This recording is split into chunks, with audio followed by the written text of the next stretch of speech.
आज ही Doubtnut app download करें। Doubtnut पर होगा अब आपके सभी मैथ्स, केमिस्ट्री, फिजिक्स और बायोलॉजी डाउट्स का सफाया। बस अपने क्वेश्चन की फोटो खींचो, उसे क्रॉप करो और तुरंत वीडियो सोल्यूशन पाओ। Download now. Hello everyone. तो आज से हम एक नया टॉपिक स्टार्ट करेंगे, theory of firm under perfect competition. तो परफेक्ट कंपटीशन क्या है? एक टाइप ऑफ मार्केट है। तो जो मार्केट है उसको दो पार्ट्स में डिवाइड करते हैं। एक होती है परफेक्ट कंपटीशन और दूसरी होती है इम्परफेक्ट कंपटीशन। तो अभी हम बात कर रहे हैं परफेक्ट कंपटीशन की। इम्परफेक्ट कंपटीशन के अंदर monopoly, monopolistic competition, oligopoly, bilateral monopoly, ये सब आते हैं। ठीक है, इस वीडियो में हम और बाकी सारी वीडियोस में हम परफेक्ट कंपटीशन के बारे में बात करेंगे। तो नाम से ही सजेस्ट हो रहा है कि परफेक्ट कंपटीशन। परफेक्ट मीन्स जहाँ पर कोई इम्परफेक्शंस ना हो। कंपटीशन मतलब जहाँ पर उस इम्परफेक्शंस के बिना एक परफेक्ट कंपटीशन हो। यानी कि परफेक्ट कंपटीशन कब होगा? कंपटीशन कब होगा? जब सिमिलर प्राइसेस होंगे।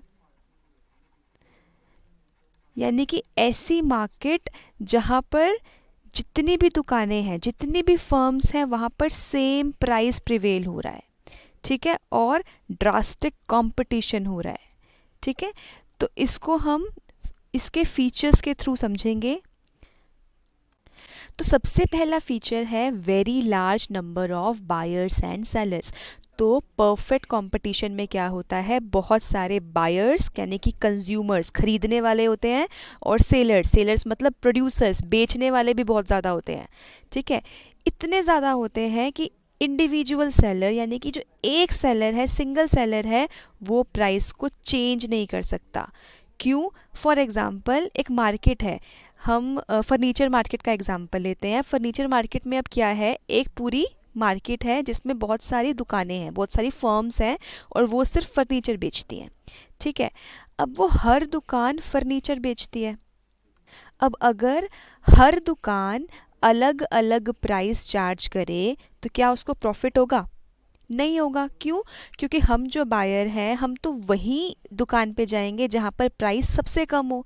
तो इसीलिए वो क्या करती है, एक पूरी मार्केट है तो पूरी मार्केट अपना एक सेम प्राइस रखती है। सेम प्राइस मतलब हर एक दुकान का सेम प्राइस होता है, और जो इंडिविजुअल सेलर है उस प्राइस को एक दुकान वाला उस प्राइस को इन्फ्लुएंस नहीं कर सकता, चेंज नहीं कर सकता। क्यों? अगर वो करेगा तो उसको क्या हो जाएगा? लॉस हो जाएगा।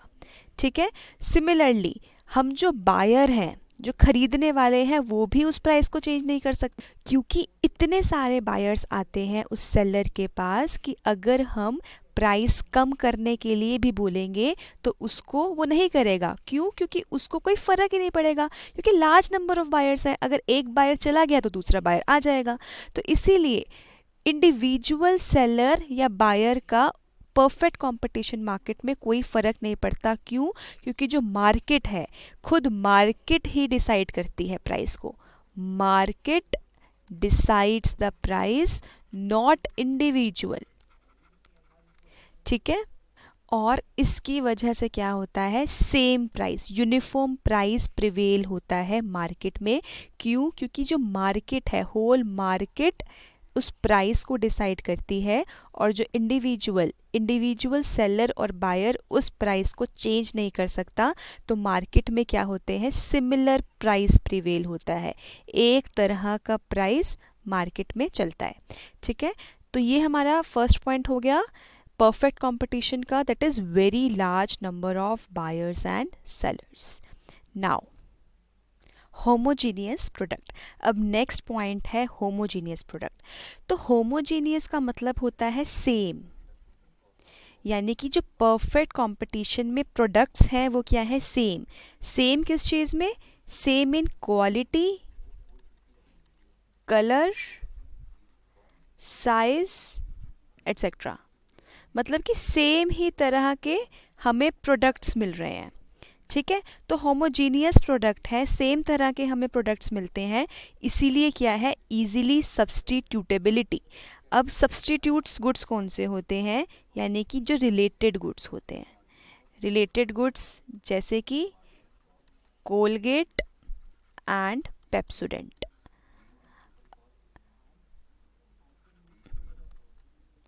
अब जो कोलगेट एंड पेप्सोडेंट है वो दोनों सेम तरह के गुड्स हैं कि अगर कोलगेट मार्केट में हमें नहीं मिलता है तो हम क्या करते हैं, हम पेप्सोडेंट को खरीद सकते हैं, एंड वाइस वर्सा। अगर पेप्सोडेंट हमें चाहिए और पेप्सोडेंट नहीं मिलता है तो हम कोलगेट को खरीद सकते हैं।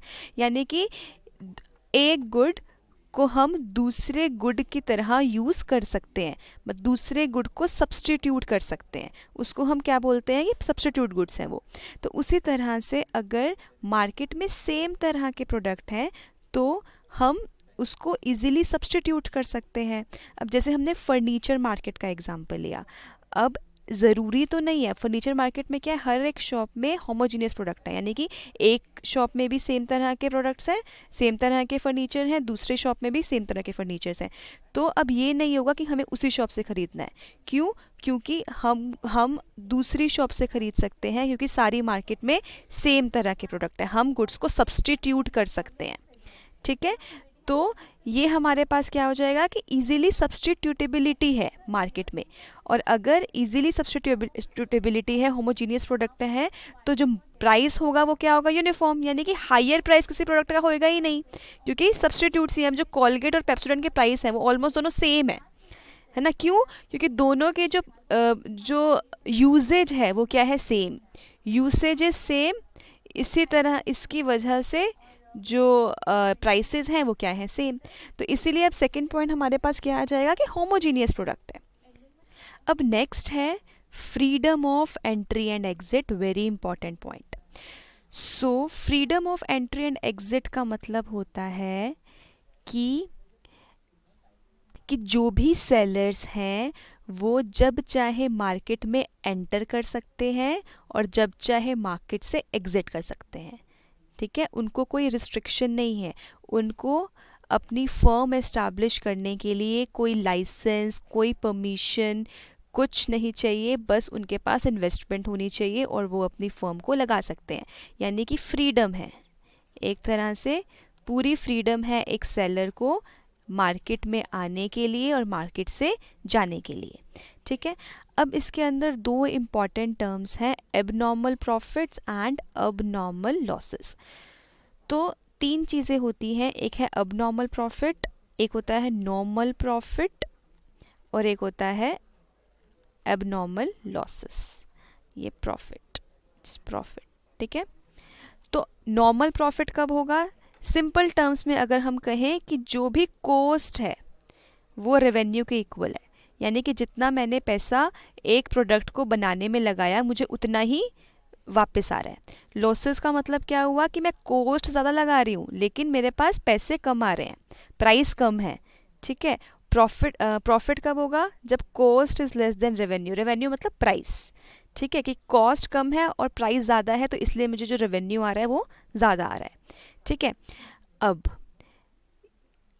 परफेक्ट कंपटीशन क्या बोलता है कि there is a absence of abnormal profits and abnormal losses in the long run. कैसे? अब लेट अस सपोज जो फर्म है वो लॉन्ग रन में, हम यहाँ पर लॉन्ग रन की बात कर रहे हैं, शॉर्ट रन में वो अबनॉर्मल प्रॉफिट, अबनॉर्मल लॉसेस और नॉर्मल प्रॉफिट तीनों अर्न कर सकती है, लेकिन लॉन्ग रन में वो सिर्फ नॉर्मल प्रॉफिट अर्न करेगी। अब कैसे? लेट अस सपोज कि लॉन्ग रन में ही वो अबनॉर्मल प्रॉफिट कर रही है, यानी कि उसके पास बहुत सारा पैसा है, बहुत सारा रेवेन्यू है। अब एक मार्केट प्रॉफिट बहुत ज़्यादा अर्न कर रही है तो क्या होगा, जो न्यू फर्म्स है वो एंटर होंगी। इसको हम इधर लिखते हैं, अगर एबनॉर्मल प्रॉफिट्स हैं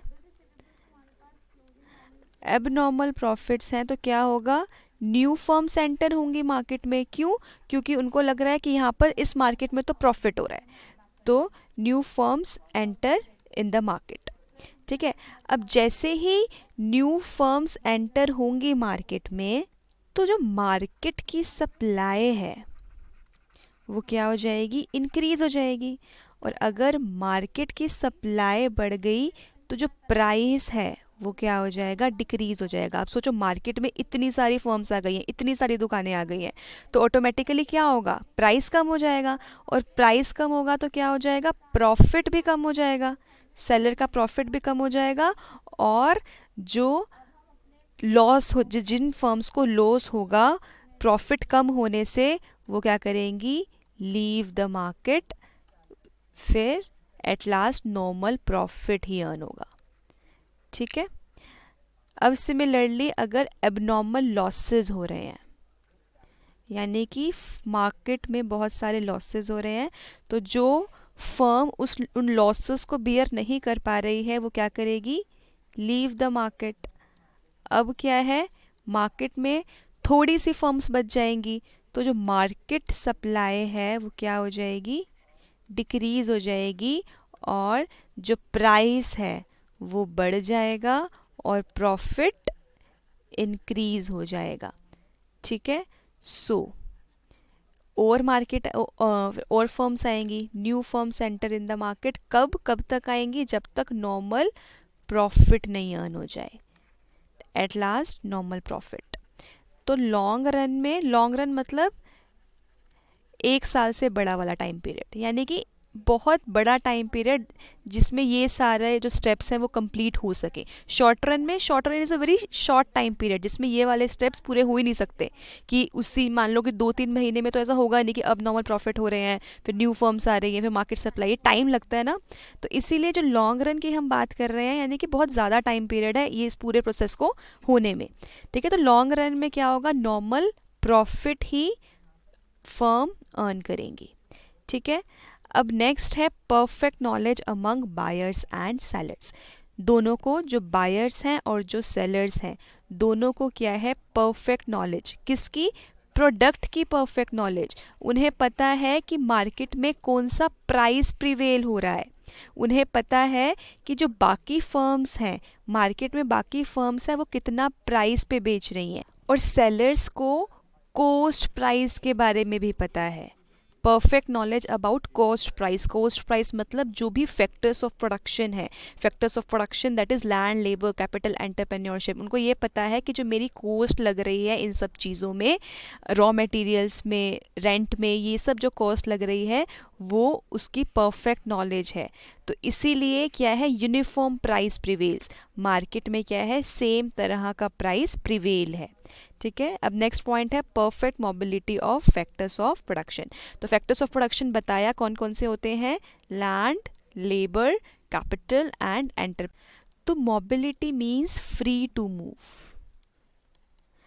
यानी कि जितने भी फैक्टर्स ऑफ प्रोडक्शन हैं उनको कोई रिस्ट्रिक्शन नहीं है, उनको परफेक्ट मोबिलिटी है। जहाँ पर उनको लगता है कि सबसे कम प्राइस है वो वहाँ पर जा सकते हैं। जो लेबर है उनको कोई सोशल प्रॉब्लम नहीं है, कोई ट्रांसपोर्ट प्रॉब्लम नहीं है, कुछ भी नहीं है, वो जहाँ पर चाहे वहाँ पर जा सकती हैं जहाँ पर उनको मिनिमम प्राइस लगे। ठीक है। तो there is a perfect mobility of factors of production. And now the absence of transportation and selling cost. तो ट्रांसपोर्टेशन कॉस्ट जो कि बहुत ज़्यादा कॉस्ट है, जो मेन कॉस्ट होती है, वो यहाँ पर ली हुई है कि एब्सेंस है, यानी कि है ही नहीं। और सेलिंग कॉस्ट यानी कि जो एडवर्टीजमेंट वगैरह पर कॉस्ट लगती है वो हो यहाँ पर नहीं ली हुई। परफेक्ट कंपटीशन मतलब there is a no transportation cost and there is a no selling cost. अगर मान लो मुझे एक प्रोडक्ट को दूसरे शहर में लेके जाना है, तो अगर ट्रांसफ़र करना है तो उसकी ट्रांसपोर्ट कॉस्ट एक्चुअल में तो होती है, बहुत ज़्यादा होती है, उसी कॉस्ट की वजह से प्राइसेस ज़्यादा होते हैं। लेकिन यहाँ पर बोला हुआ है कि वो ट्रांसपोर्ट कॉस्ट यहाँ पर नहीं है। और जो सेलिंग कॉस्ट है, एडवर्टीजमेंट कॉस्ट है, वो भी बहुत ज़्यादा होती है, तो वो भी यहाँ पर क्या ली हुई है, नहीं ली हुई, एब्सेंट ली हुई है। ठीक है। तो हमने अभी क्या पढ़ा, हमने परफेक्ट कंपटीशन के बारे में पढ़ा। परफेक्ट कंपटीशन के फीचर्स पढ़े, जिसमें फर्स्ट था very large number of buyers and sellers, then homogeneous product, freedom of entry and exit, perfect knowledge about buyers and sellers, perfect mobility of factors of production and absence of transportation and selling cost. अब एक और main point है perfect competition का, कि जो firm है perfect competition में वो क्या होती है, प्राइस टेकर, और जो इंडस्ट्री होती है वो क्या होती है, प्राइस मेकर। यानी कि इंडस्ट्री प्राइस को डिसाइड करती है, पूरी इंडस्ट्री, पूरी मार्केट क्या करती है, उस मार्केट के प्राइस को डिसाइड करती है। इसलिए हमने इंडस्ट्री को क्या बोला कि वो प्राइस मेकर है, प्राइस को डिसाइड करती है, प्राइस को बनाती है। और जो इंडस्ट्री प्राइस सेट करती है वो फर्म उसको लेती है, वैसा ही प्राइस उसको लेना पड़ता है। तो इसीलिए वो क्या फर्म को हम क्या बोलते हैं कि क्या है, price taker. Individual firm sell at price determined by industry and individual firm can not influence the price. ठीक है, इसीलिए क्योंकि इंडस्ट्री प्राइस सेट करती है, तो जो इंडिविजुअल फर्म है वो उस प्राइस को इन्फ्लुएंस नहीं कर सकती, प्राइस को चेंज नहीं कर सकती। ठीक है, so this is all about perfect competition. Thank you so much. Class 6 से 12 से लेके नीट, IIT, JEE मेंस और एडवांस के लेवल तक 10 मिलियन से ज्यादा स्टूडेंट्स का भरोसा। आज ही डाउनलोड करें डाउटनेट ऐप या व्हाट्सएप कीजिए अपने डाउट्स 8400 400 400 पर।